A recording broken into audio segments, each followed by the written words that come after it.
വളരെ ടേസ്റ്റി ആയിട്ടുള്ള സിമ്പിൾ ആയിട്ടുള്ള ചിക്കൻ കറി എങ്ങനെ റെഡിയാക്കി എടുക്കണമെന്ന് നോക്കാം. അതിനാവശ്യമായി വേണ്ടത് 4 സവാള, ഒരു തക്കാളി, കുറച്ച് വേപ്പില, അതുപോലെ തന്നെ ഇഞ്ചി, വെളുത്തുള്ളി, പച്ചമുളക് ഇവയെല്ലാം നന്നാക്കി മാറ്റി വൃത്തിയാക്കി വെക്കുക. പിന്നെ നമ്മളുടെ ചിക്കൻ കഴുകി വൃത്തിയാക്കി വെള്ളം വാരാനായിട്ട് ഒരു പാത്രത്തിലാക്കി വെച്ചിട്ടുണ്ട്.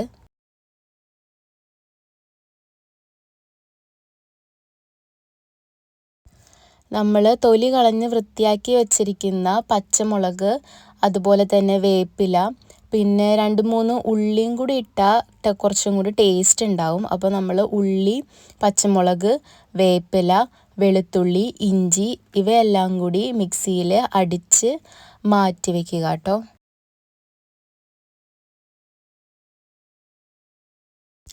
പിന്നീട് ഒരു ചട്ടി വയ്ക്കുക. ചട്ടി വെച്ചിട്ട് അതിലോട്ട് ഇവിടെ സൺഫ്ലവർ ഓയിൽ യൂസ് ചെയ്യാറില്ല അധികം. അപ്പോൾ നമ്മൾ വെളിച്ചെണ്ണയിലാണ് പാചകം ചെയ്യുന്നത്. അപ്പോൾ വെളിച്ചെണ്ണ ഒഴിക്കുക. വെളിച്ചെണ്ണ ഒന്ന് മൂത്ത് വന്ന ടൈം കൊണ്ട് നമുക്ക് കുറച്ച് സവാള ചെറുതാക്കി അരിഞ്ഞ് വറുത്ത് കോരി എടുക്കാൻ വേണ്ടിയിട്ടാണ്. അതാണ് ഇതിൻ്റെ മെയിൻ സീക്രട്ട് എന്ന് പറയുന്നത്, ഈ കറി ടേസ്റ്റ് കൂടാൻ തന്നെ. അങ്ങനെ വെളിച്ചെണ്ണ ചൂടായി കഴിയുമ്പോഴേക്കും നമ്മൾ ചെറുതാക്കി അരിഞ്ഞ് വെച്ചിരിക്കുന്ന ആ സവാള ഇല്ലേ, അത് നമ്മൾ വെളിച്ചെണ്ണയിലോട്ട് ഇടുക. ഇട്ട് അത് നന്നായി മൂത്ത് ഒരു ബ്രൗൺ രൂപത്തിലോട്ട് വന്ന ഒരു സമയമാകുമ്പോഴേക്കും തീ ഓഫ് ചെയ്യുക. നമ്മൾ ഈ ബിരിയാണിക്കൊക്കെ വറുത്ത് സവാള എടുക്കുന്ന പോലെ അതുപോലത്തെ ആ സെയിം തന്നെ നമ്മൾ ഇവിടെയും വറുത്തെടുക്കുക. അപ്പോൾ സവാള അവിടെ മൂത്ത് വന്ന നേരം കൊണ്ട് നമ്മൾക്ക് കറിക്ക് ആവശ്യമായിട്ടുള്ള സവാളകൾ അരിഞ്ഞെടുക്കാം. ഇതുപോലെ ക്യൂബായിട്ട് അരിഞ്ഞെടുത്തതിന് ശേഷം നമ്മൾക്ക് ചോപ്പറിലോട്ട് ഇട്ടിട്ട് അത് അടിച്ചെടുത്തിട്ടുണ്ടെങ്കിൽ എളുപ്പത്തിൽ നമുക്ക് അത് ചിക്കനിലോട്ട് ആവശ്യമായിട്ടുള്ള സവാളകൾ അരിഞ്ഞെടുക്കാൻ പറ്റും. ചെറുതായൊരു ഗോൾഡൻ പരുവമായി വരുന്നുണ്ട് സവാള. കുറച്ചും കൂടി ആയതിനു ശേഷം നമ്മൾക്ക് ഫ്ലെയിം ഓഫ് ചെയ്യാം കേട്ടോ. അതുവരെ ചെറുതായി ഒന്ന് ഇളക്കിയും കൊടുക്കണം. അങ്ങനെ റെഡിയായിട്ടുണ്ട്. റെഡിയായി കഴിഞ്ഞിട്ട് നമ്മൾ ഇതുപോലെ ഒരു പാത്രത്തിലോട്ട് ഗോൾഡൻ പരുവമായി കഴിയുമ്പോഴേക്കും എടുത്ത് മാറ്റി വെക്കണം.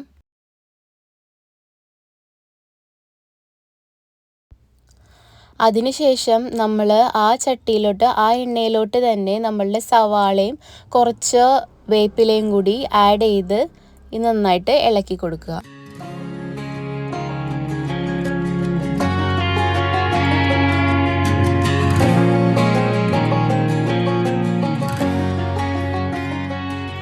ഈ സമയത്ത് സവാള നന്നായിട്ട് മൂക്കാൻ വേണ്ടി കുറച്ച് ഉപ്പ് ആഡ് ചെയ്യാം കേട്ടോ. അതിനുശേഷം നമ്മൾ തക്കാളി ഒരു തക്കാളി നമ്മൾ എടുത്തിട്ടുണ്ടായിരുന്നു, അത് അരിഞ്ഞ് വെക്കണം. പിന്നെ ഒരു പാത്രത്തിൽ നമ്മൾക്ക് ആവശ്യമായ പൊടികൾ മല്ലിപ്പൊടി ഒരു 2.5 സ്പൂൺ, പിന്നെ നമുക്ക് വേണ്ടത് 1 സ്പൂൺ മഞ്ഞൾപ്പൊടി, പിന്നെ 1 സ്പൂൺ ഗരം മസാല ഇവിടെ വീട്ടിൽ പൊടിച്ചത് തന്നെയാണ് കേട്ടോ നമ്മൾ എടുത്തേക്കുന്നത്. ഗരം മസാലയും പിന്നെ അതുപോലെ തന്നെ 1 സ്പൂൺ കുരുമുളക് പൊടിയും പിന്നെ 2 സ്പൂൺ മുളക് പൊടിയും നമ്മൾ എടുത്തിട്ടുണ്ട്. ഇതെല്ലാം മാറ്റി സവാള മൂക്കാൻ വേണ്ടി വെച്ചിട്ടുണ്ട്. അത് മൂത്ത് കഴിയുമ്പോൾ ഈ പൊടികളെല്ലാം കൂടി അതിലേക്ക് ഇടുക.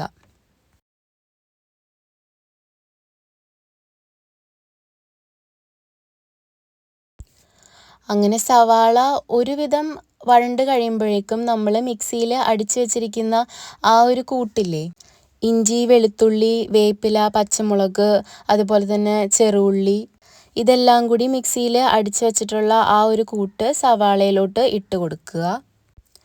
അതൊന്ന് വഴണ്ട് റെഡിയായി കഴിയുമ്പോഴേക്കും നമ്മൾ അതിലോട്ട് അരിഞ്ഞു വെച്ചിരിക്കുന്ന തക്കാളിയും കൂടി ആഡ് ചെയ്ത് നന്നായിട്ട് ഇളക്കി കൊടുക്കുക.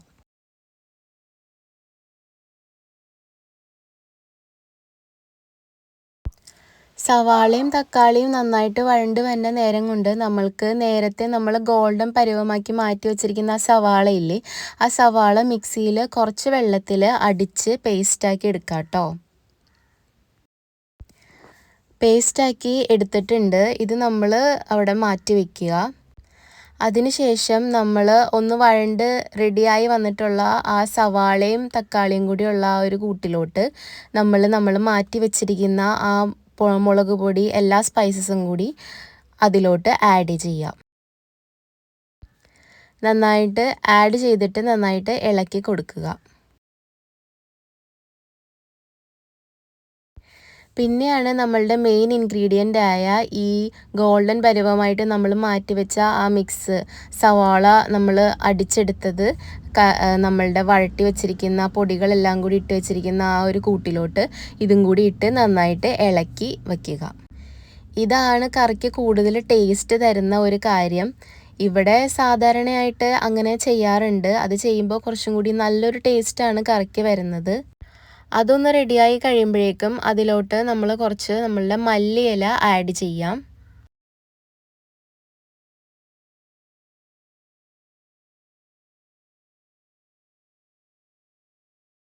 മല്ലിയില ആഡ് ചെയ്തതിന് ശേഷം ഒരല്പം പഞ്ചസാര നമ്മൾക്ക് ചേർക്കാം. ഒരു ടേസ്റ്റ് വ്യത്യാസം നമുക്ക് ഈ കറികൾക്ക് കിട്ടും, നല്ലൊരു ടേസ്റ്റ് വ്യത്യാസം. അങ്ങനെ പഞ്ചസാരയും ആഡ് ചെയ്തതിന് ശേഷം ഒരല്പം വെള്ളവും കൂടി ആഡ് ചെയ്ത് നന്നായിട്ട് ഇളക്കുക കറി. ഇപ്പോൾ തന്നെ നല്ലൊരു നമുക്ക് കാണാൻ തന്നെ ഭംഗിയുള്ളൊരു തിക്കായിട്ടുള്ള ഒരു ഗ്രേവി നമുക്ക് കിട്ടിയിട്ടുണ്ട്. അങ്ങനെ ഗ്രേവി എല്ലാം റെഡിയായി കഴിഞ്ഞതിന് ശേഷം നമ്മൾ അതിലോട്ട് കഴുകി വൃത്തിയാക്കി വെച്ചിരിക്കുന്ന ആ ചിക്കൻ ഉണ്ടല്ലോ, ആ ചിക്കനും കൂടി ആഡ് ചെയ്ത് നന്നായിട്ട് ഇളക്കുക.